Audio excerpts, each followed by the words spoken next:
Joana Martínez.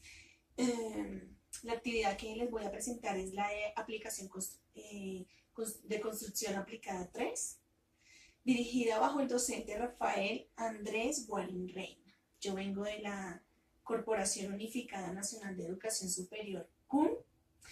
Actualmente estoy haciendo la carrera técnico profesional en administración de procesos municipales en modalidad virtual. Y bueno, voy a llegar a la presentación con ustedes, espero sea de su agrado y la podamos comprender.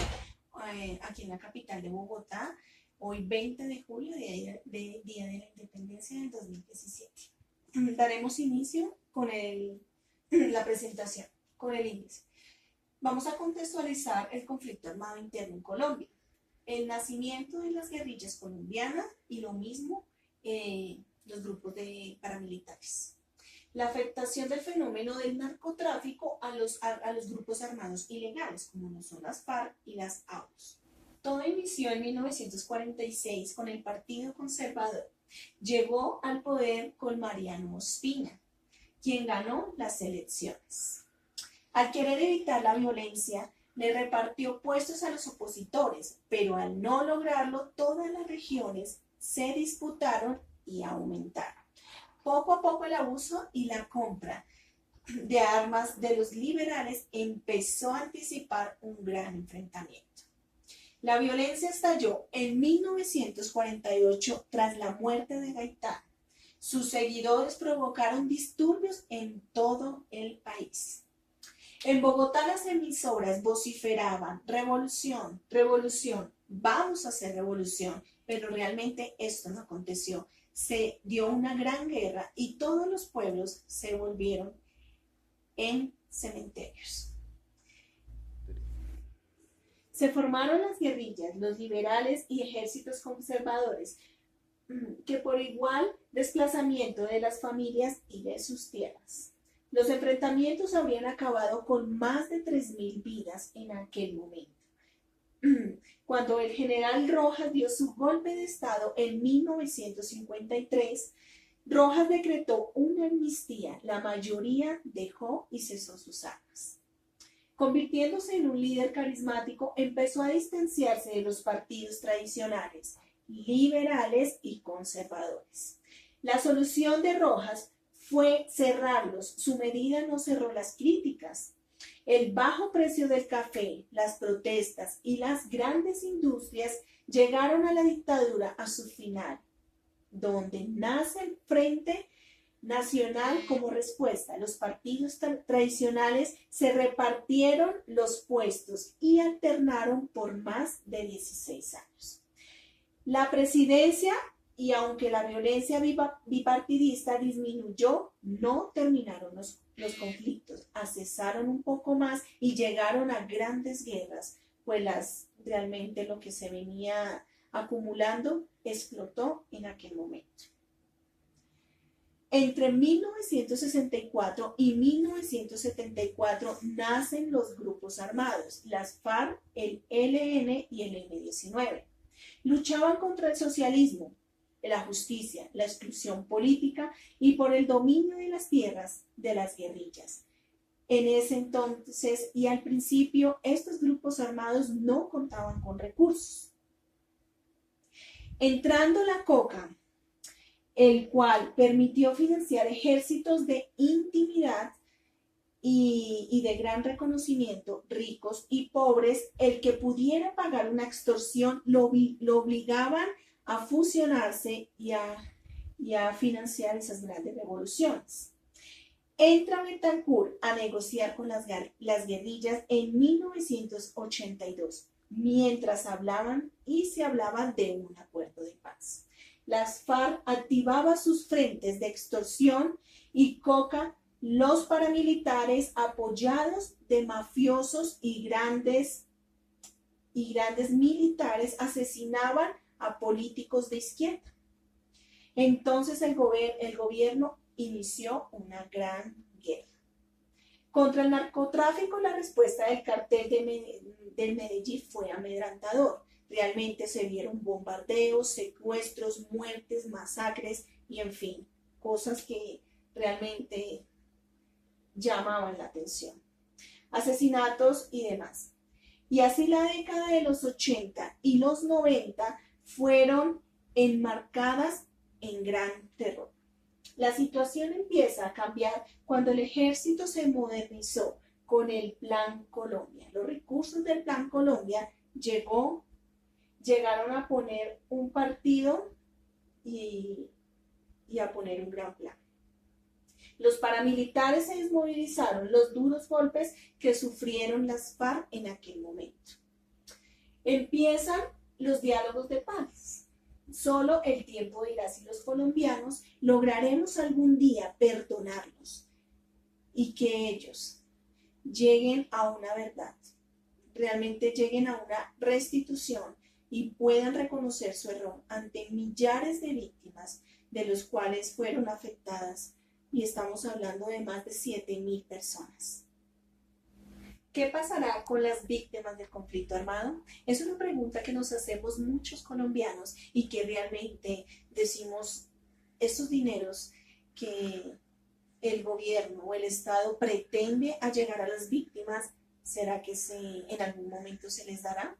¿Ellos contarán con esos beneficios o no? Pues esas muchas preguntas son las que nos surgen.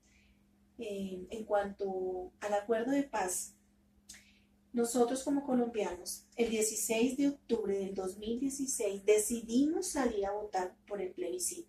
Si queríamos o no queríamos llegar a una paz, si creíamos realmente de que la paz, de que el cese al fuego, de que la desmovilización, de que estas personas que han hecho tanta guerra y han llevado tanto sufrimiento a estas personas realmente iban a dejar las armas. Según las encuestas y todo lo que abordó en ese momento de votación, arrojó un no. ¿Por qué? Porque la mayoría de colombianos y la mayoría de ciudadanos estamos cansados de las mentiras. Estamos cansados de que nos digan las cosas se van a hacer así y nos incumplen, tan solo con la construcción, tan solo con las cosas que han generado y que varios políticos y varios gobernantes que solo por adquirir un voto llegan a ciertas tierras y extorsionan a las personas ofreciéndoles mercados, ofreciéndole la compra de voto por algún tipo de material o cosa que pueda utilizar o pueda necesitar esta persona. Realmente llegan a esas tierras porque saben la necesidad con la que está pasando el pueblo. Entonces son cosas que nos ponemos a pensar, porque como ciudadanos nos debemos ayudar como nación, realmente para que si queremos que la paz cese, si realmente queremos una paz cierta, una paz real, que realmente sobrepase cualquier límite, debemos hacerlos todos. Y la tolerancia, realmente el respeto, la unión y el diálogo es lo que lleva y nos motiva a que las cosas se puedan hacer y sean expectantes para un futuro. ¿Qué harán con el dinero del proceso de paz? Este dinero que va a entrar a la nación mediante el premio otorgado que se le dio al esfuerzo que hizo el presidente junto con su gobierno, no es una suma de dinero insignificante, realmente es una suma muy alta, de las cuales diremos o el Estado debe desglosar en qué lo van a invertir.